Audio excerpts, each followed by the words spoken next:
Bama football on YouTube. Can I get a roll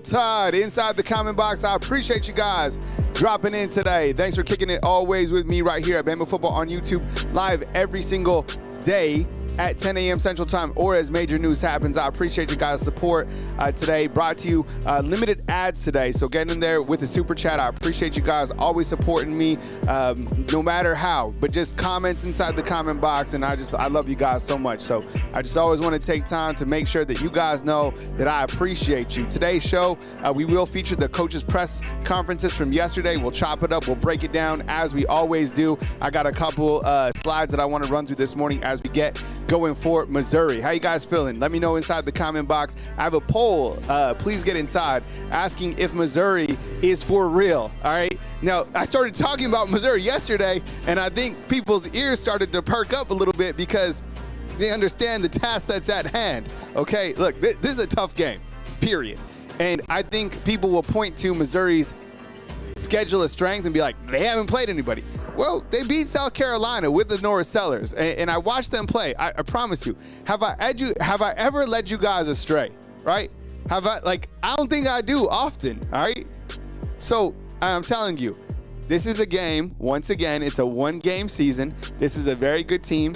My prediction will be for Alabama to beat Missouri, but I think it's going to take all that they have, and it's a one-game season. I'm not worried about the third weekend in October. I'm not worried about the haunted barn at the end of the year. Yo, this team is good. Just like the last two teams that they played were good. Welcome to the NFL in the SEC. And that's it, all right? That's just it. So I appreciate you guys kicking it with me inside the comment box. Let's see who's here. Did we already get a super chat? I think we did. It might have slid by. I don't know who it was. All right, let's see who's up in here this morning right here on Bama Football on YouTube. We have KTK. Good morning, man. Thank you so much. He's like, roll tide. I find it funny that Mike Norvell said it could have been worse. Right? Yeah, we'll talk about that in just a minute. Some funny quotes coming from Mike Norvell. Kind of salty, actually. Young C, what's up? I appreciate you being here. Amanda Jane, good morning to you. Alyssa Mitchell, good morning. We see you inside the comment box. Mindy Miss Careless, what's going on? Broderick, I appreciate you always kicking it with us right here on Bama Football on YouTube. Bruce, I see you. Robert Bradley Jr. Kevin says the haunted barn, 100%. We got Jarvis, what's up, man? Neil says exactly right. It's a one-game season. We got Chad Kennedy coming in with saying good morning. Ryan Paris, he's already going for I love the early score prediction. I love it. Jeremy, what's up, man? Good to see you. Chris Waltman, always, bro. We got Trash Panda. I love Trash Panda. Yo, Trash Panda, you're out in like Huntsville, I would imagine, right? The Trash Pandas. The elephant in the room, good morning. I appreciate you. Thank you very much for being here. Boosted Bagger, what's up? Big Chevy, good to see you, man. Jason Layfield, what's up, dog? I appreciate you. He's like, yo, it's an odd game. Wasn't Missouri in the same spot when we played them last year and we thumped them? You know what? It's important. Yo, Jason, you know what? Missouri last year, I could have told you the entire storyline of the game because Missouri didn't have any of their offense, right? They didn't have a quarterback, they didn't have a running back, they didn't have this and that. So I knew that they would shut them out 100%. Good to see you, man. Tavis, what's up, dog? Good to see you. Randall, Miguel, what's up, dog? How you doing, man? Michael Coleman, good to see you. Jarvis, Neil, Chris Waltman, Jeff, Timothy is coming to us from Los Angeles, my old stomping grounds. And now I'm here in beautiful Tuscaloosa, Alabama. Yo, Jeff. What's up, Jeff? Man, I love me some Jeff Stapleton. And I love me some Chris Stapleton, right? You're as smooth as Tennessee whiskey. You are as sweet as Mike Norvell. Yo, so listen, did you guys see this? Mike Norvell, this was crazy. Look, these guys are having a crash out. Thumbs up if you're kind of enjoying Florida State having a crash out. I kind of am. I didn't necessarily anticipate Florida State having a crash out like this. A crash out to me is them kind of freaking out. They've lost 2 consecutive games. They lost against unranked Virginia, and they lost against the buzzsaw Miami. Miami's damn good. That team is very good. right? I think there's probably only two teams right now that I would rank above Alabama, like for certain, and one is Ohio State, another one is Miami. Like those teams they're very good. So anyways, Mike Norvell yesterday, he was talking during his press conference, right? And people are asking him different types of questions, how you can fix the program, all this sort of stuff. And he's like, listen, he's like, all of a sudden, I played the soundbite on the Facebook channel, and he's like, all of a sudden, Alabama's good, you know, and when we beat them, it could have been worse. Probably. It probably could. You know what? I don't think he's wrong about that, you know, because, look, they were doing whatever they wanted to do. But I'll tell you the difference. And he's saying that he's kind of arguing that they're still a good team and all this sort of stuff. And all of a sudden, Alabama's good. Well, this is the difference. And I always have the like kind of bones to pick with Mike Norvell. Is number one, why are you still bringing up Alabama? And I'll tell you why. It's because they're going to live and die forever off beating Alabama. Once you beat Alabama, that's a Super Bowl, right? No, that was the first game of the season. Now, you have two coaches right now that went an opposite way. Now, Mike Norvell had a positive, and it's turned into a negative. And I'll tell you why, because that's rat poison. That's telling the guys, hey, we made it. We did it. We beat Alabama. We are here. We have arrived. No, you haven't. You won one game. One game. One game in this type of college football does not define your entire season. I think Alabama has done an amazing job, and Coach Kalen DeBoer, of turning that negative into a positive, right? You look at the two teams, and I have to ask you right now inside the comment box, if the two teams played this Saturday, who would win? Seriously, who would win this Saturday? I think the money would be on Alabama to beat Florida State. And I get it. Look, Tommy Castellanos, that guy is an absolute menace. So having to stop him or thinking about it, and it's just a hypothetical, but he's like, all of a sudden, Bama's good again. Yeah, you know what? And Bama's going to get better every single week because it's a week-by-week progress. They're not done. There's no reason to get complacent. But, you know, I look at Florida State and their crash out. They're not even ranked in the top 25. Isn't that crazy? So, man, they ate the rat poison. It's out there. It's easy to eat. And if you can't get your team on a one-game season, you start to have these crash outs, right? And you saw Clemson, they've had a crash out. Florida. That's why I tell you guys, always, I don't buy stuff from the ACC. I don't buy stuff from the Big Ten, maybe like the top team or whatever. I told you, Clemson, pretender. Look at them. They're irrelevant. Florida State, look where they're at. They're not even ranked. And Penn State, that's another team. All right, so look, Mike Norvell, I don't know if you guys, they probably get it together. I thought actually they'd be able to play better with Miami. I was wrong on that. Holy cow, that team is good. You know who's really good is Kadarius Toney. You guys seen him play? Holy cow, that dude's a menace. Anyways, Mike Norvell, salty. There's always something with this guy, right? They're probably going to miss the playoffs. Wild, right? Can you imagine being Florida State fan and be like, yo, we've arrived. We did it. We beat Alabama. We're here. Give me some of that rat poison. That's yummy.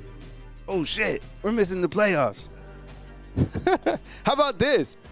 Auburn's golf coach, Hugh Freeze, right? He's at the golf course. Auburn's golf coach, Hugh Freeze, and he has offered Tai Simpson's younger brother, Graham. Did you know Tai Simpson had a younger brother? I think we've talked about this before. Graham Simpson, by the way, is an absolute baller. He's a sophomore right now. Last year as a freshman, I think these stats are right. I think he threw for 59 touchdowns and 1 interception. Yeah, as a freshman on varsity. No, that wasn't against like the freshman squad. That was on varsity. He's a class of 2028.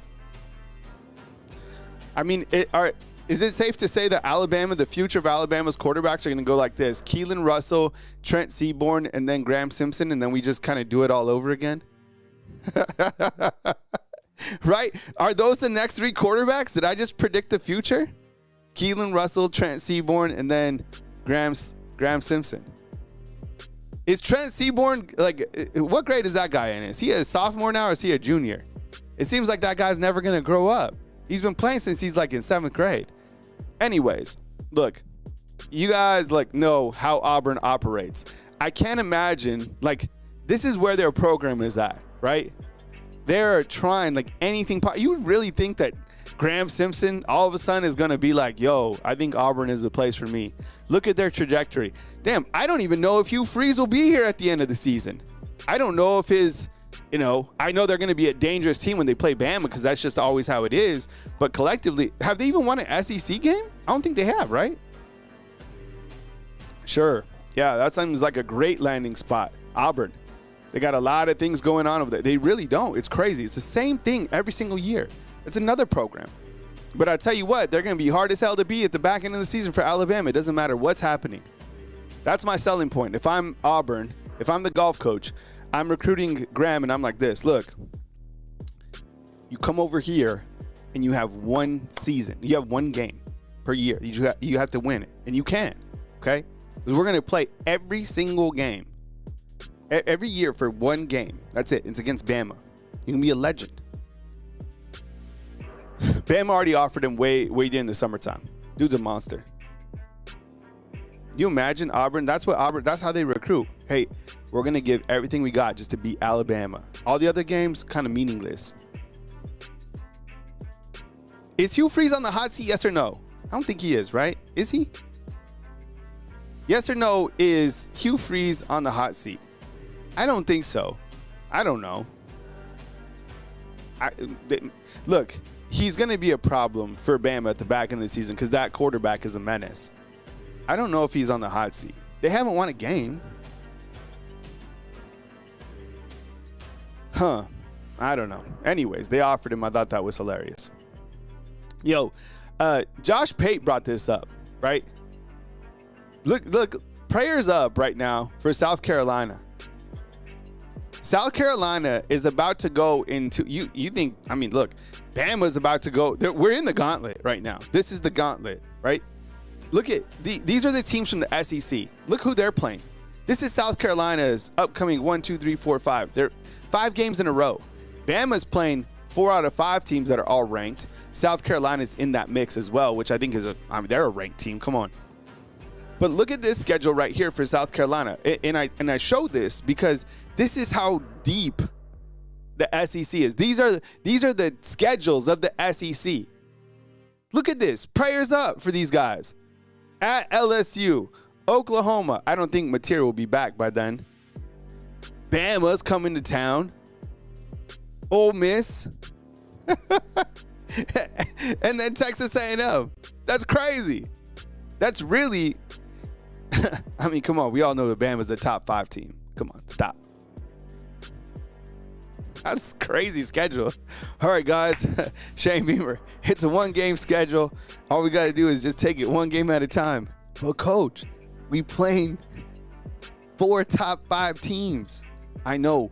But don't worry. Brian Kelly's one of them. That's a hard schedule. How many games did South Carolina win on this? One game? I don't think they'll win any. Do you think South Carolina really goes to LSU? I guess maybe that's the only one. Maybe Oklahoma because they don't have their quarterback and they're hosting it. Damn, what if it's Bama? That's a hard schedule. Anyways, prayers up for our little friends at South Carolina, who, by the way, they're going to be a really good team. Just wait. That South Carolina is not a team to overlook. As long as that quarterback is healthy, they're going to be a problem for everybody on that schedule. It's a hard schedule. I don't think they win one of those games. But Lenora Sellers, if that guy stays healthy, he's a menace, 1,000,000%. All right, yesterday, Coach Kalen DeBoer, and you'll hear the press conference in just a minute. He said at the podium, I don't think there's a reason to be complacent yet. We still have work to do. 100%. Yeah, there's no reason to be complacent ever, right, in life. People were mad at that quote because he said yet. There's no reason to be complacent. That's what he was saying. Because you haven't earned a spot at any type of a table. All you're doing is you're making the pointless AP top 25 rankings, which are like, don't even matter. You know what I'm saying? So it's like, it doesn't matter where you're at in the AP because it's all make-believe. Jeff has a question. What's up, Jeff? Jeff says, I have a question. Kyle, down the stretch, Ole Miss could knock off Georgia.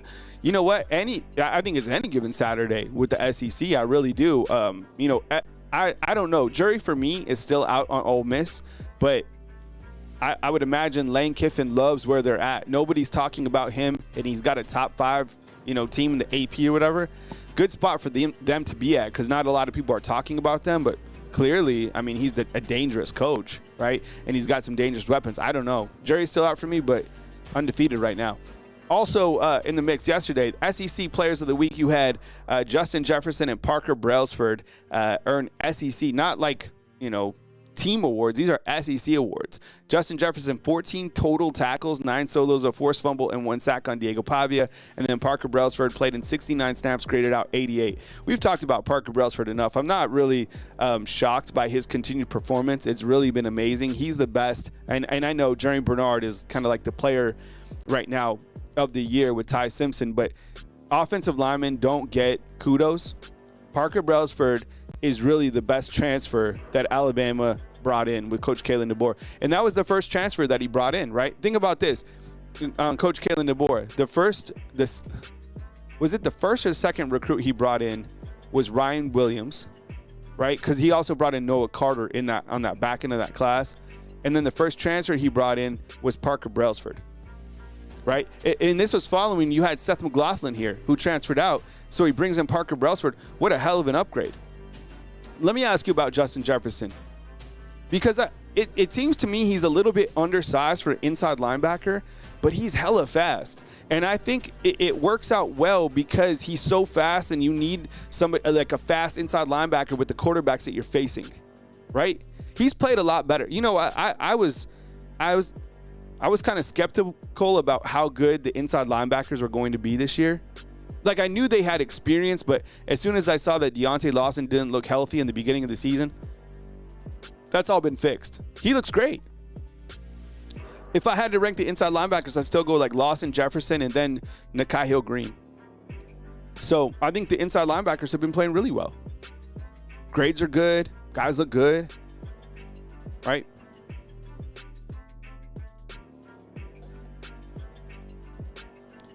Also in the news, and you'll hear from Ryan Grubb in just a minute, Grubb says this: look, Tai Simpson is a humble guy. He understands improvement. He can come into a meeting room and have an open mind to what he could have done better. I love the interview in the post game with Tai Simpson. He's like, look, I got to clean up on things. He has a stat sheet. He reminds me of a coach, right? He wants to be a coach here. He reminds me just as a coach as he talks. Love to see it. And I love that open mindset, because you always have room for improvement, right? When it starts to get dangerous is when you're not open to coaching. In anything, like in life, anything, no matter where you're at, you could always be getting better, right? Tai Simpson also says, I have so much confidence in my guys and what they do, and that's the reason that I love this group and I love this team. And I asked you yesterday, and I asked you inside the comment box, like, is Tai Simpson better than you thought he would be? I think so, right?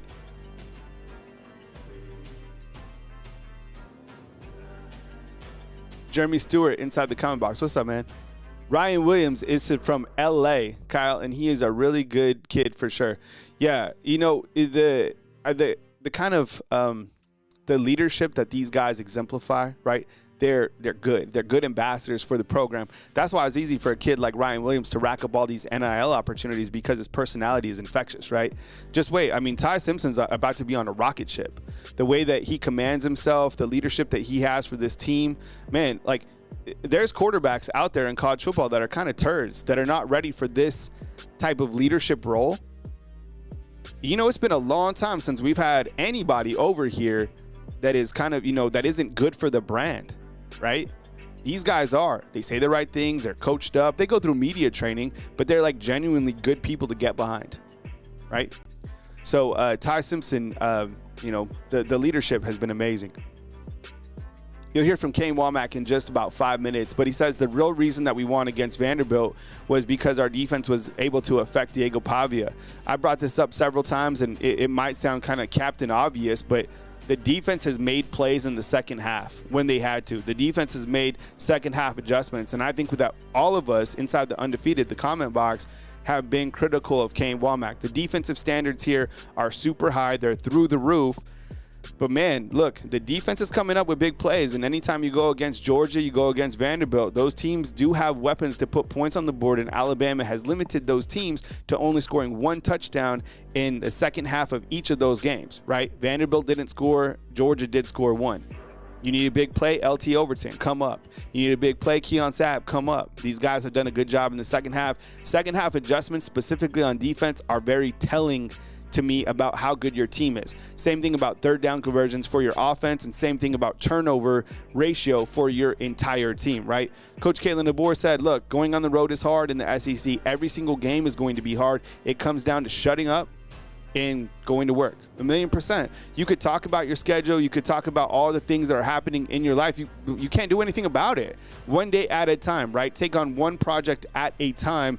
Love the mindset for Coach Kalen DeBoer. And you know what? This guy did a really good job turning the ship around from week 1. Hey, as you know, this video is powered by our friends at Sleeper, right? So in tonight's Monday Night Football game, here's a little parlay. We'll do it with some former Alabama football players. I need your help inside the comment box. I'll go full screen. And remember, if you download Sleeper right now and you don't have the app, you get $20 automatically when you enter. But if you deposit up to $100, you get a $100 match when you use my promo code, which is tailgate. All right. If you want to elevate your experience, join Sleeper. I'm telling you, it is really, really fun. I do it all the time. You could just do like a small $5 like over under more or less type deal, and it's fun. So check it out. But tonight we got Monday Night Football. And I need your help. Well, Devontae Smith. Oh, these are Thursday night games. So we'll do the Thursday night matchups. Still relevant. Thursday night, Devontae Smith, will he catch for more than 48 receiving yards? More or less? More or less for Devontae Smith. 48 yards. Devontae Smith, I'm going to take more, but Smitty, like if you have him on fantasy football, he kind of like, he might have 80 yards. He might have 30. You know, the thing about Smitty, he contributes, but he is the number 2 wide receiver on the Eagles. But he's still going to get fed. I'll take over, but I'm not 100% confident, right? Help me out. More or less for Devontae Smith, 48 yards Thursday night against the Giants. How about Jalen Hurts? You know, now, like, we don't talk about Jalen Hurts enough because that's one man that has arrived, right? Like, we're talking about Mac Jones and we're hyping him up probably because I'm a 49er football fan. But I love to see it. Finally, he's getting the opportunity to show how good he is. But damn, Jalen Hurts is the man. I promise you, I did not. Look, this guy is him. He's a great NFL quarterback. He's a Super Bowl champ. Did you guys see this? Okay, more or less for 191. And I have to ask you a question about Jalen Hurts. More or less than 191 Thursday against the Giants. More or less 191. I'll take more on Jalen Hurts. Did you see this? I'm dead serious, okay? So this last game, the Broncos beat the Eagles, right? So Jalen Hurts, did you see this? Jalen Hurts throws a Hail Mary. And it was a nice ball, too. It was Smitty back there, and it was A.J. Brown, okay? So they both go up to catch a Hail Mary. I promise you, did you see this? So Jalen Hurts throws the ball. What was it, like 45 yards downfield? After he throws it, you can look. It's everywhere on social media. He sprints down the field to maybe catch his own pass. I have never seen that done ever in my life. He was pretty close too. Like, you know, if the ball would have like tipped a couple different times, could you imagine? That would be the greatest play ever. Anyways, I love Jalen Hurts. All right. Hey, if you want to take your fan experience to a next level and you really want to support the show, which I really appreciate, think about becoming a fan funder right here on Bama Football on YouTube. So on your phone, you can hit the join button. There's several different options. We have some new live show sponsors that have just jumped on board. We have Anita, Jamar, Anna. We got Pate Smith and Dave. Thank you very much for supporting the product right here on Bama Football on YouTube. So pull out your phone, hit the join button. I sincerely appreciate you guys. All right, coming up next, we have the coaches from yesterday. guy. They hit the podium. You hear from Kane Wommack. You'll hear from Ryan Grubb, and we'll make some observations. And, of course, Coach Kalen DeBoer. We start with Kane Wommack right now. This is from yesterday following going into the week of Missouri. Missouri is doing a tremendous job right now, particularly on offense. They've got a very potent running game. They've got 2 running backs that are as good as anybody we have seen the last year and a half here. They break tackles. They're physical. They can make you miss. And then when they get in open space, they've both shown the ability to create explosive plays with their speed. So they present a number of challenges in that regard. I think their quarterback is operating at a very efficient level right now, completing over 75% of his passes. They do a great job of mixing in their run and pass game, and they're very complementary in their play action game and make things look the same as well. And so certainly there's a lot of great things that you see from their offense. It'll be a great challenge for us. It's a faster week being an 11 a.m. kick. And so, some of those late games that you get on Saturday, you get an extra walk through some of those things being on the road, the time to travel. So it'll be a great challenge for our guys to turn the page to another great SEC opponent. So looking forward to the week ahead and having our players ready to go on Saturday. Yeah, I like that. Before we get into some of the reporter questions, he brings up some really good points. The timing of this game, the 11 a.m. on the road, that is something that Alabama has not faced yet. The last time when they went on the road, it was during the day, right, when they played they played Georgia. That was at night, but I think that kind of benefits you when you're on the road. But I think kind of those but a morning game on the road throws in a little bit more kind of at you from a coaching standpoint, right? Got to wake up and get ready to go. Alabama already practices every single day at 10 a.m., so it's not like they're sleeping in. But I think the adjustment to playing on the road that early does kind of throw a wrench into it. As I said yesterday, when we took a little early look at Missouri, their quarterback, Bo Pribula, man, that guy's tough. He reminds me, honestly, of Tai Simpson, the way that he operates. He's very efficient. He can move around. He's really fast. They have really dynamic weapons. Their wide receivers, the Coleman guy has 40 receptions in 5 games, which really stands out to me. He's going to talk about Hardy, their running back, who's big and imposing. Last year when Alabama played Missouri, they had no offense. They were down to like their third quarterback. I knew that game would be a blowout. I told you guys, go back and watch that game. This game is going to be a challenge. These guys have had 2 weeks to prep for Bama. So it'll be interesting to see what they come with and how they're ready to play at home. I think they're absolutely very, very good football team. Go to Charlie on the right side. I know you kind of talked about their run game a little bit, but just with Ahmad Hardy specifically, what stands out about his game? Yeah, all the things that I just said. I think he's a fantastic back. I think he is very physical. I think he has great patience in the run game. Does a really nice job of making either the first guy miss or breaking the tackle. And then when he's out in space, he can create the explosive play, which, ultimately any great run team, when they're committed to running the football, it's like body blows in a boxing match, right? And those body blows continue to hit, and then all of a sudden you create explosive plays, and that's what they've been able to do efficiently to this point in the season. Yeah, I mean, they got a really good running back, and Jeff Stapleton points out, kind of said the same thing about Diego Pavia. Yeah, those quarterbacks are good. Let me ask you inside the comment box, did you think Diego Pavia, at least how he was operating, is a good quarterback? I did. I thought he was good. I think just Alabama did a great job in the second half stopping him. But that first half, Diego Pavia he had a lot of open wide receivers. They had that big run. So I think you're kind of facing almost a similar style offense consecutive weeks, which bodes well for Alabama. I would say that this guy seems, I don't know, they're very similar quarterbacks. Even Diego Pavia, right? I think if you Simpson, Pavia, Pribula, those guys are kind of all cut from the same type of competitive spirit with the playmaking ability. Those guys can each run around. A good point out, though. Here we go, more Kane Wommack. Go to Nick. Yeah, the second half against Georgia and Vandy, I think a total of 7 points that you guys have allowed over those 2 games. Has there been a common theme in terms of adjustments, or what has been the key there in terms of those adjustments at halftime each time? Yeah, I think,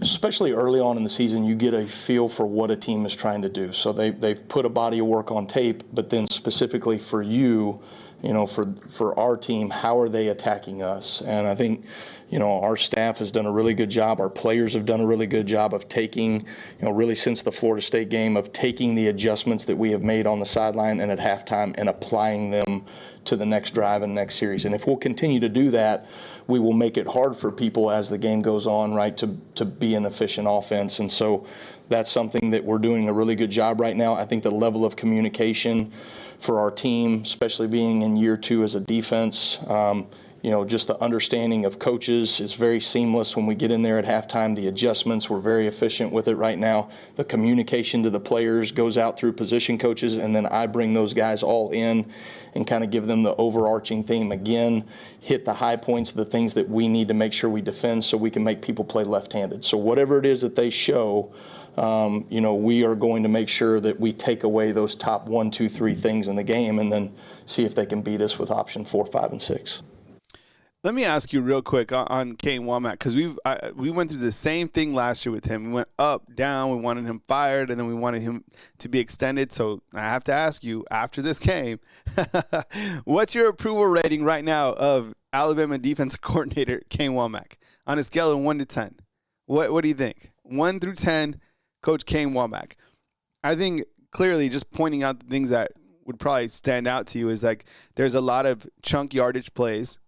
The shovel pass, it works, but you're not going to see that all the time. Maybe, sprinkled in throughout the season. I probably see it again, later on.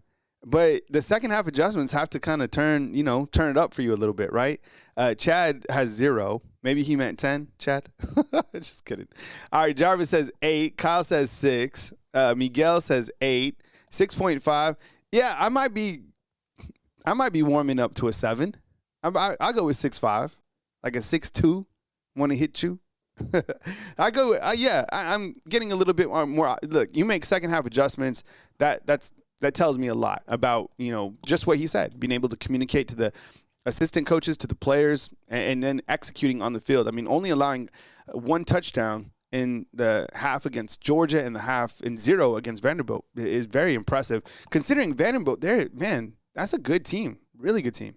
When you look at Missouri in game plan, what kinds of things carry over in terms of defending the run? Like, whether it's against Bo, option play, things like that. What kind of carries over? What are you encouraging your guys to look at? Do you mean like from the first 5 games to what carries over to this game? I'd say from specifically last, like what worked last week in run defense heading into.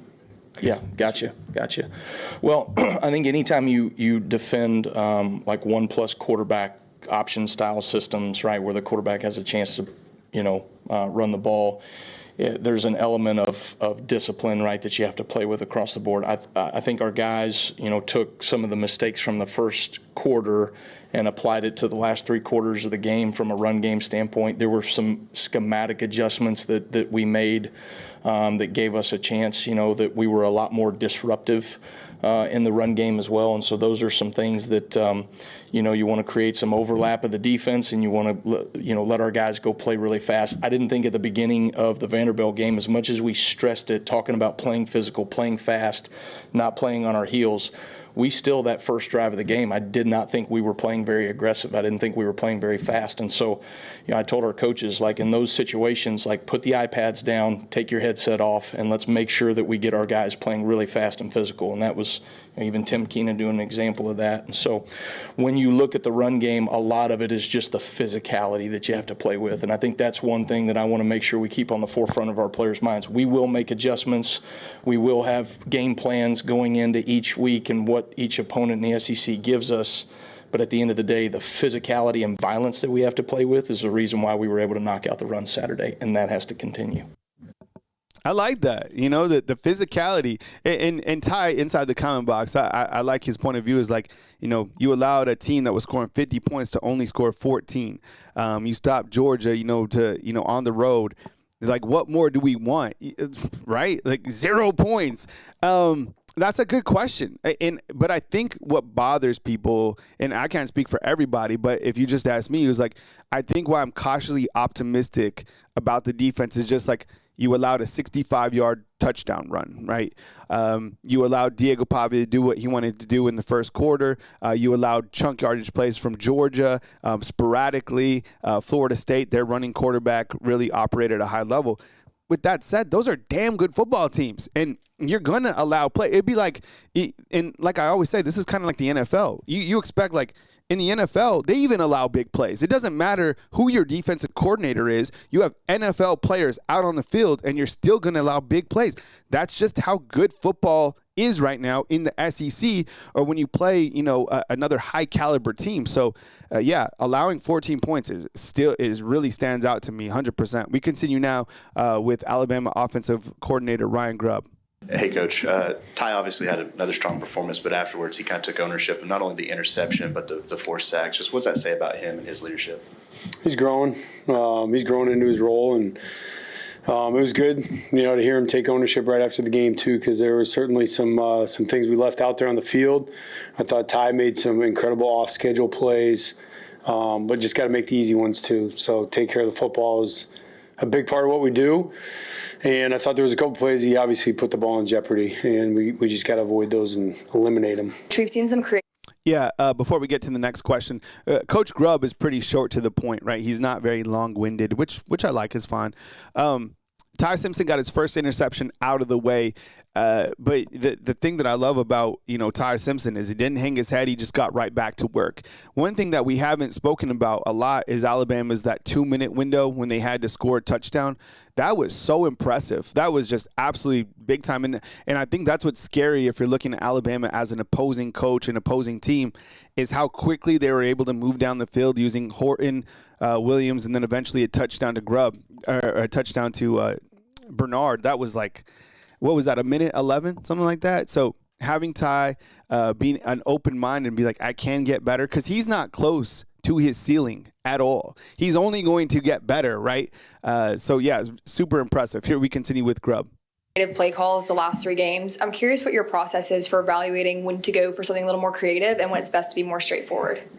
Well, typically based on a look. If there's something that we feel pretty strong that we're going to be able to get them into the look that we want, we'll be aggressive on that. If we don't know and there's a little bit in between, we'll probably stay away from it. And then it's also about who the players are and how much you trust them, because the tough plays and plays like that where you're risking things, they got to be like Jeremy Bernard, somebody that you trust. He's going to take care of the football, do the right things. That's what we're looking for. Go to Nick on the far. Yeah, Dawson, Ryan Grubb catching a tutty from Simpson. Yeah, the gadgets are wild. Do you guys like the gadgets? Yes or no?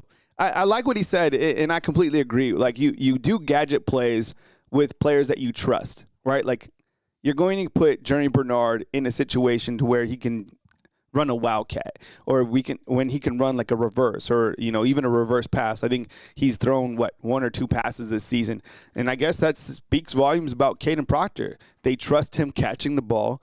They trust him running the ball. Those are the plays I've liked. Some of the I'm not like a huge gadget type guy. I've never seen an offensive coordinator this creative. I love the motion. He loves gadgets. There's been maybe a handful that I haven't liked. This is when I don't like gadgets. I don't like gadgets like when the game is kind of tight, right? And when you have momentum. Like, I didn't like when they came out with that wildcat play. I think it can kill drives.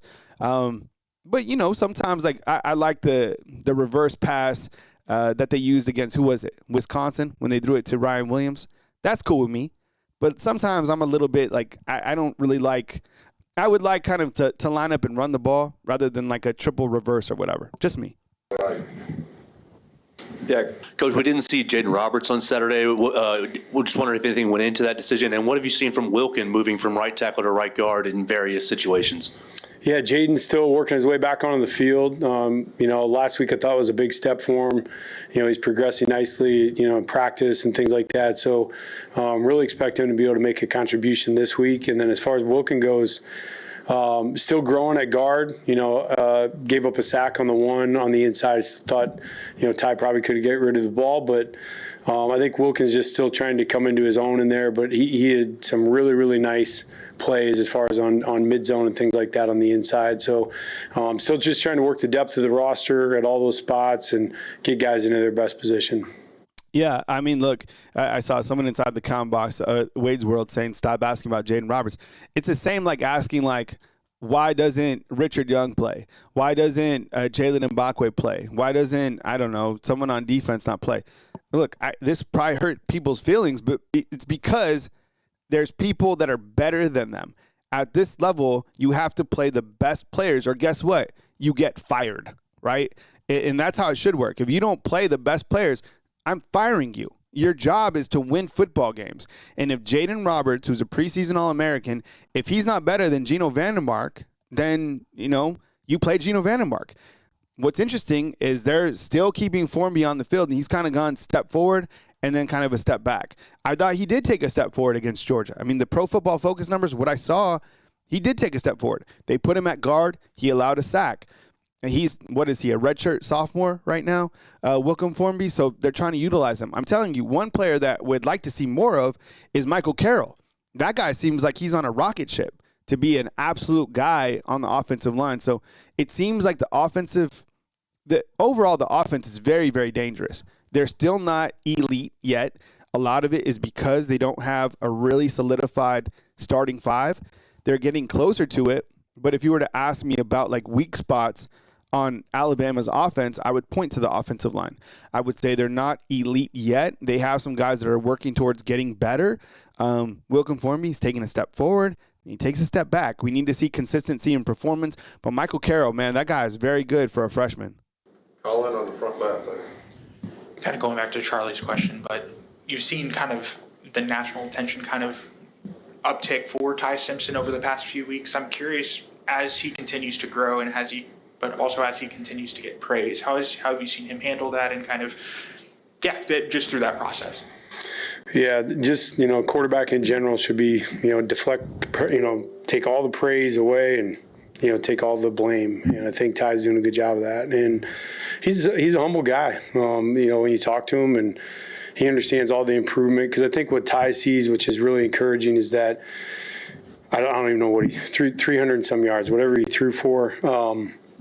He can come into a meeting room and accept, and have an open mind to all the things that he could have done better, and really focus more on his process and what it's going to take to play his best game, because every week we're going to play really good opponents. So he knows he's just got to keep building that armor and understand how to, make himself a little less vulnerable in a few of those situations, and then capitalize on some of the, unbelievable plays he makes out of the pocket, when he's off schedule. So I think Ty is, he just grows every single week, practice, games, all that, just like any quarterback that's starting out. So I think, sky's the limit for him.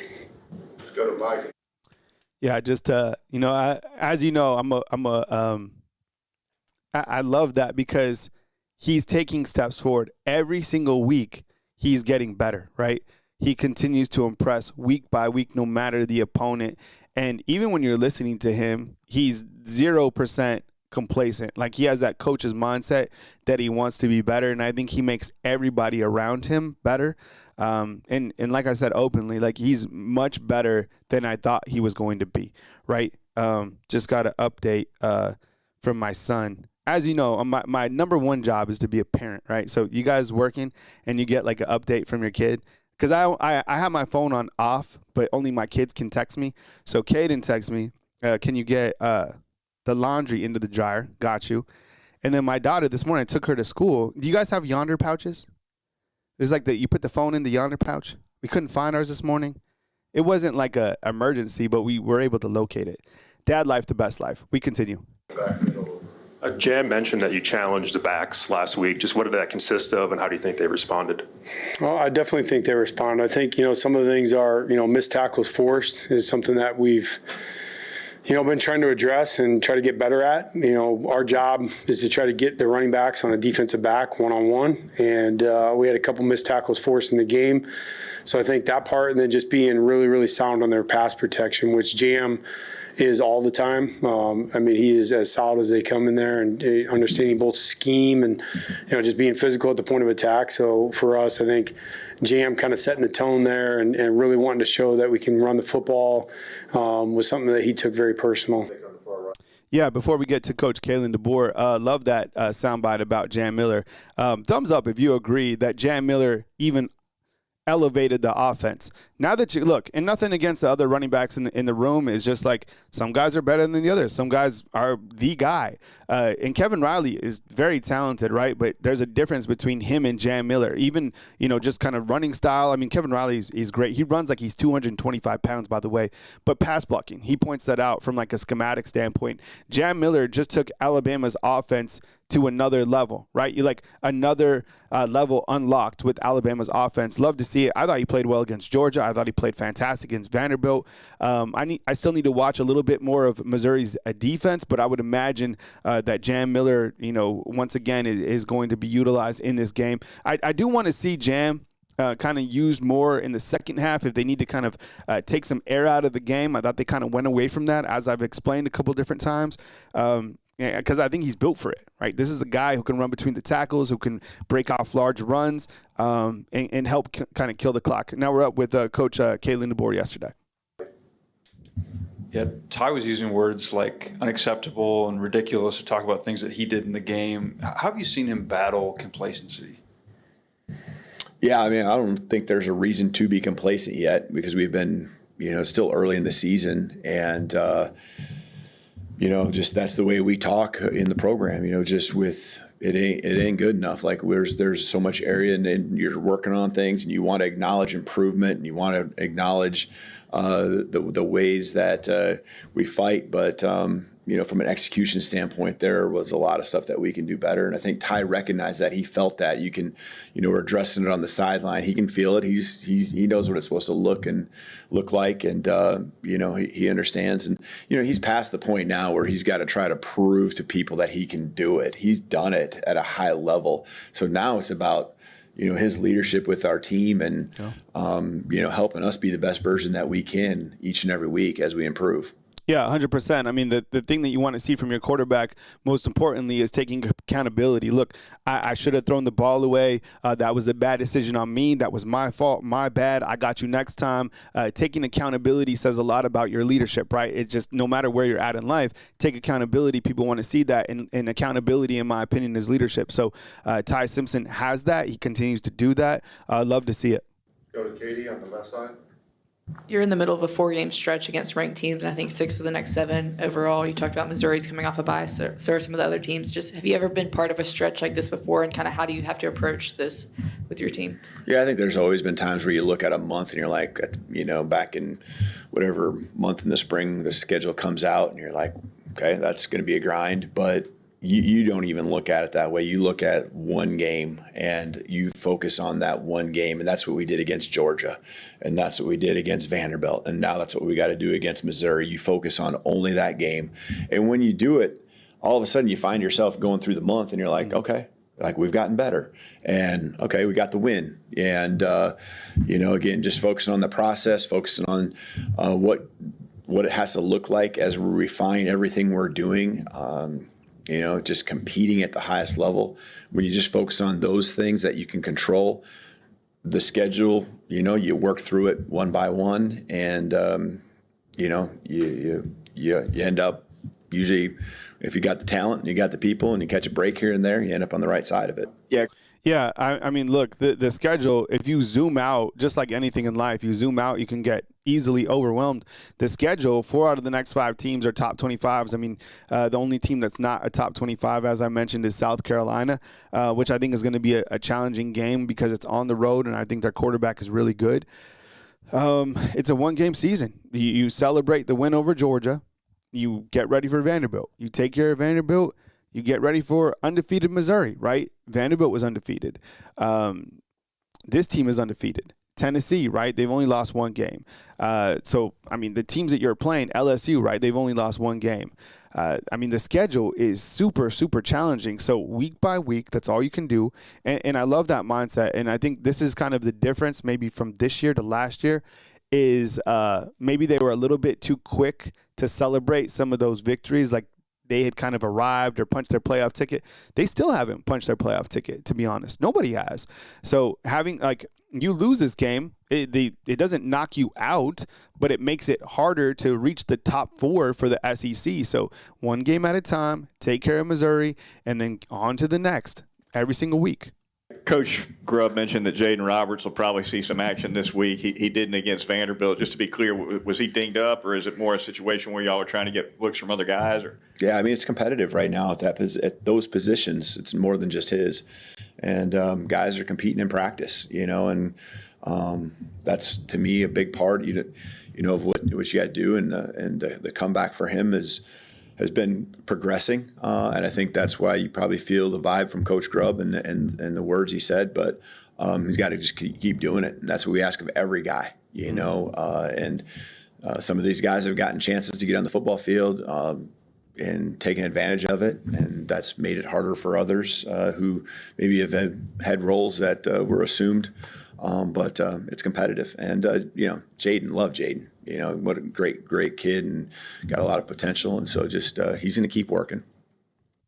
Yeah, I mean, look, we already kind of talked about this. Is kind of why Jaden Roberts isn't playing is because somebody's better than him. Period, and that's why he's not playing. But there should be competition all the time, all season long at every single position. The players are always competing. Nobody has just kind of cemented their job, probably other than like Ryan Williams. But that's how it is. And welcome to college football. Welcome to the NFL. That's how it is at this level. And I think it's hard for people because, like, I probably most importantly for parents, right? I know Jaden Roberts' mom was really unhappy about him not playing. I know that Cam Calhoun's mom really happy that Cam Calhoun's not playing. I thought Cam Calhoun would play more, to be honest, but it's the coach's job to put the best player out on the field, period. And that's what they have to do. Otherwise, you get fired. Got a couple more questions on the left side of the room here. Let's start with Colin and then go to Emily Grace. Hey, Kalen. How would you assess Connor Talty's performance, I guess, over the first 5 weeks, but specifically against Vanderbilt? Yeah, disappointed in that first kick, but really you think about putting yourself in his shoes and you missed that first one. And I think the next one was a tie game and a pretty important kick when he had to go back out there. And for him to respond, eliminate any thoughts that might be in your head and move forward and then make another one and make the 3 that were important in the score being what it was. Even the one with the angle, you can overthink that too. And at the end of the game to make it a 9-point game, that's an important kick at an important time.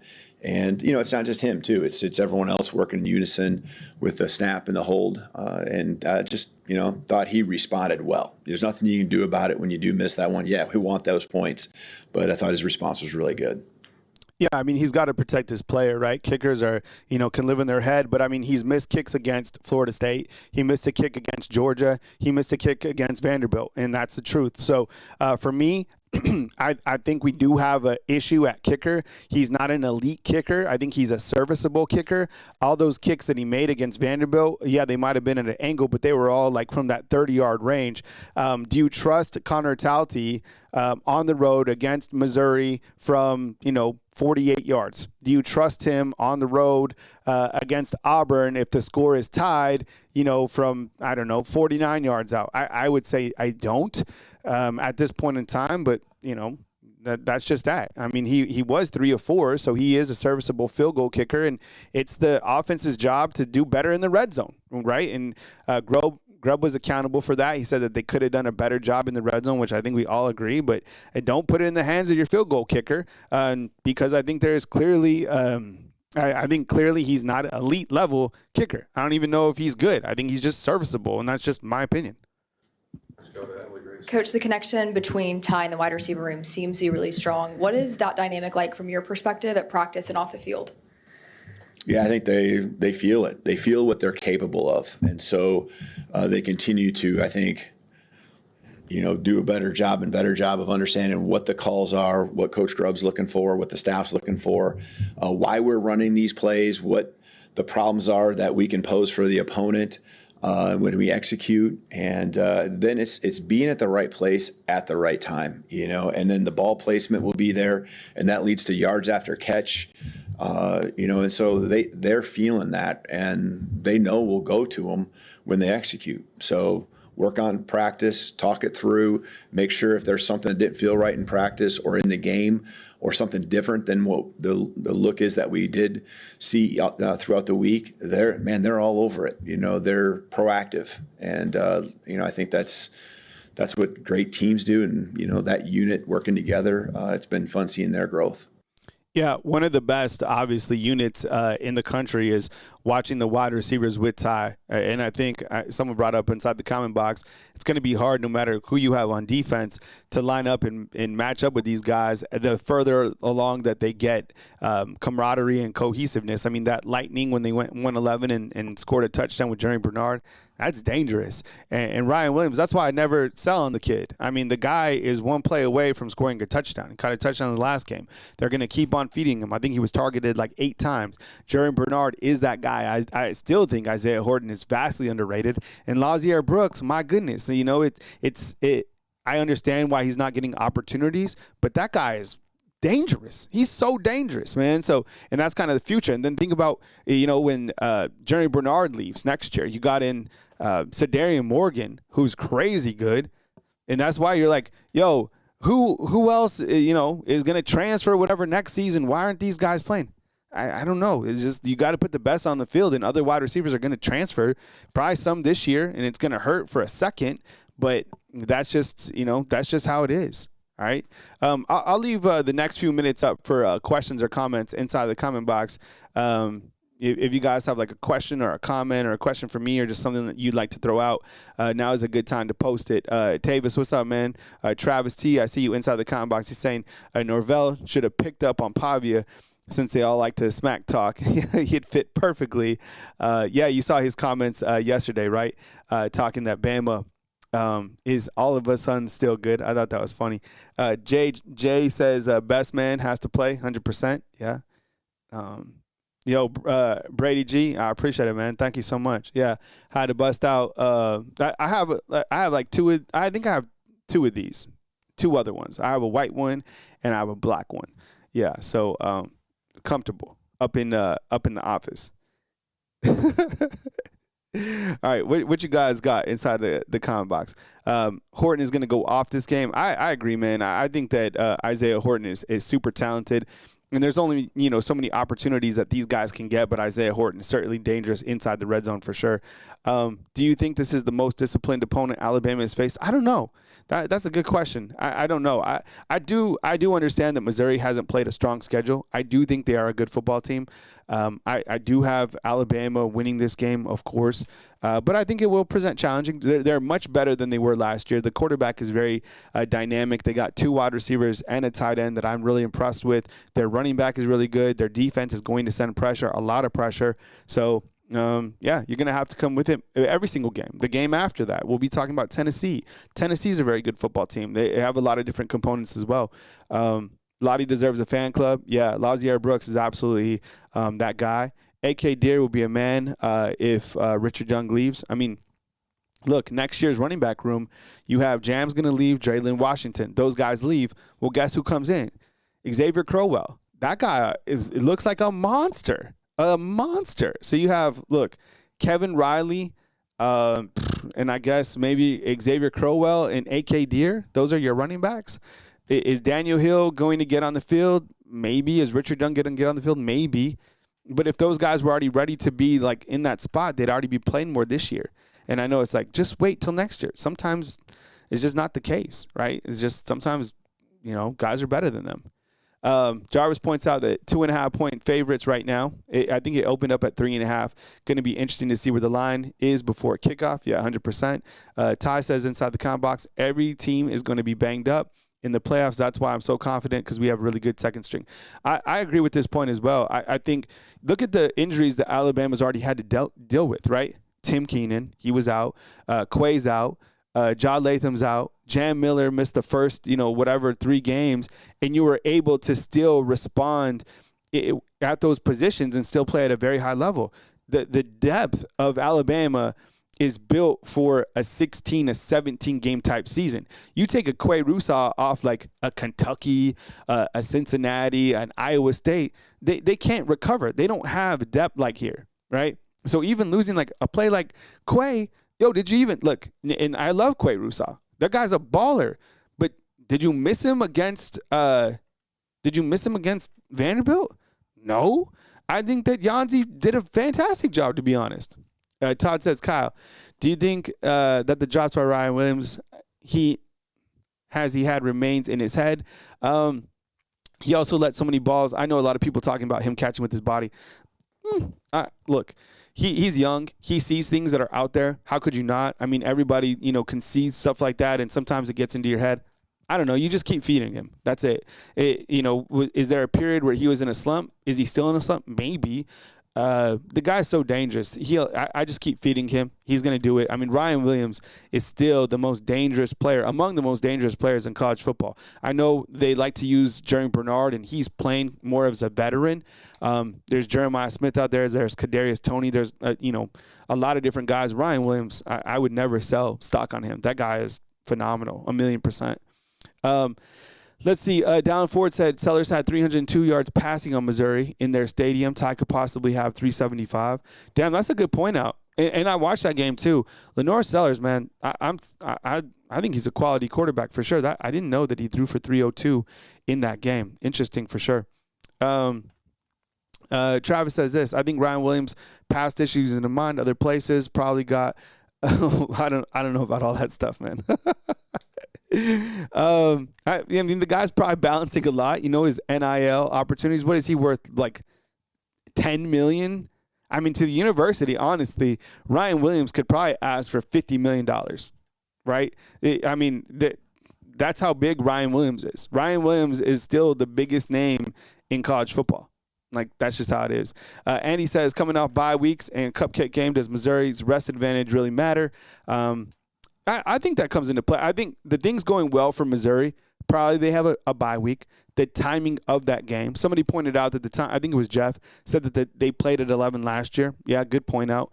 Alabama will be ready to go. I think challenges playing on the road early in the morning, that probably bodes well for Missouri for sure.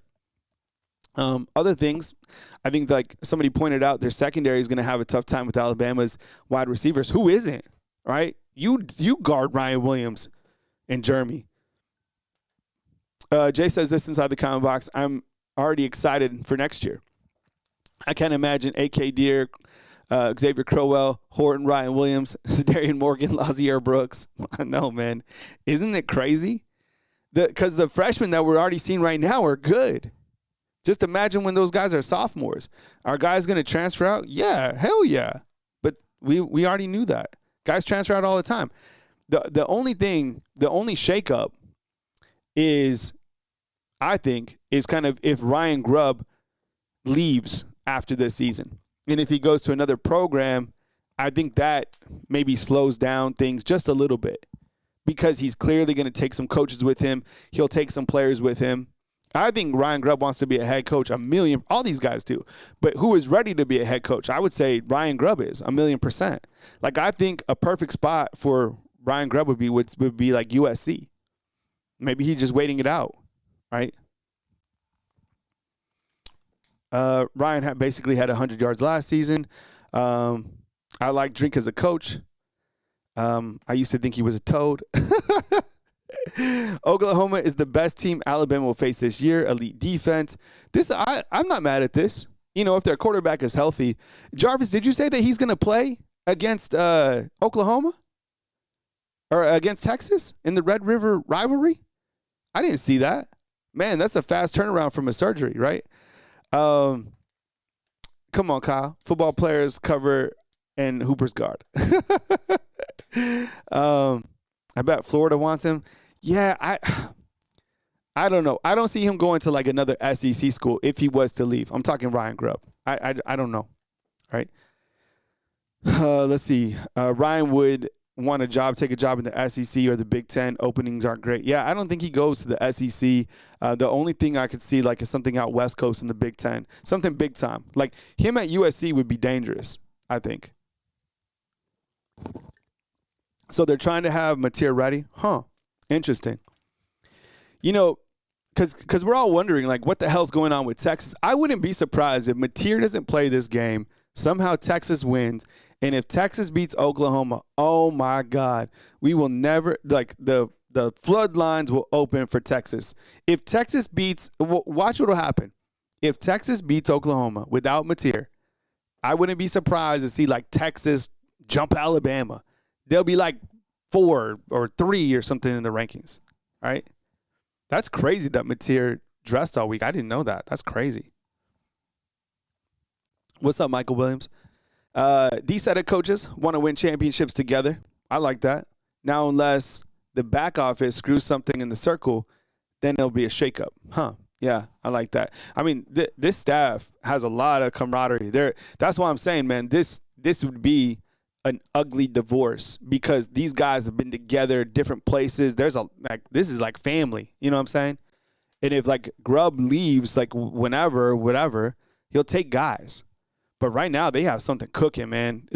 And I tell you what, the recruiting is just unbelievable. We don't talk about Courtney Morgan kind of during the season, but look at that guy. Look at who they brought in. Look at the freshmen that are playing. Look at the freshmen that just shut down, kind of shut down Sunday or whatever. Man, it tells you. JTL says Texas is going to win with him playing against JTL is an LSU fan. He is saying that Texas is going to beat Oklahoma with John Mateer. Dano says Arch ain't him. The O-line is pathetic. Man, he's been super underwhelming for sure. Would it be crazy if Brian Kelly got fired and Grubb goes there? That would be terrifying. I don't think he would go to LSU. Yeah. What do you think, JTL? I don't think Brian Kelly would even get fired. I don't even think he's on the hot seat, though, right? And JT says Oklahoma going to beat Texas without Mateer. Hey, London, what's up, man? See you inside the comment box. Texas will show up. Nobody wants a job at UCLA. Yeah, I mean, can't blame them, right?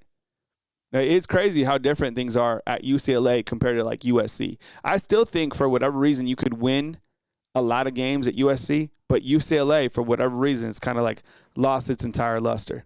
Really strange. All right. There isn't a gimme game conference-wise. They better take them all seriously, 1,000,000%. I don't think Kelly is on the hot seat. I don't think so either. All right. It's me, Marvin. Is who better than Lane Kiffin? Grubb? That's an interesting question. I don't know. Lane Kiffin, man, nobody's talking about Lane Kiffin, right? He's doing a damn good job. I still feel that Lane Kiffin outgrew Ole Miss.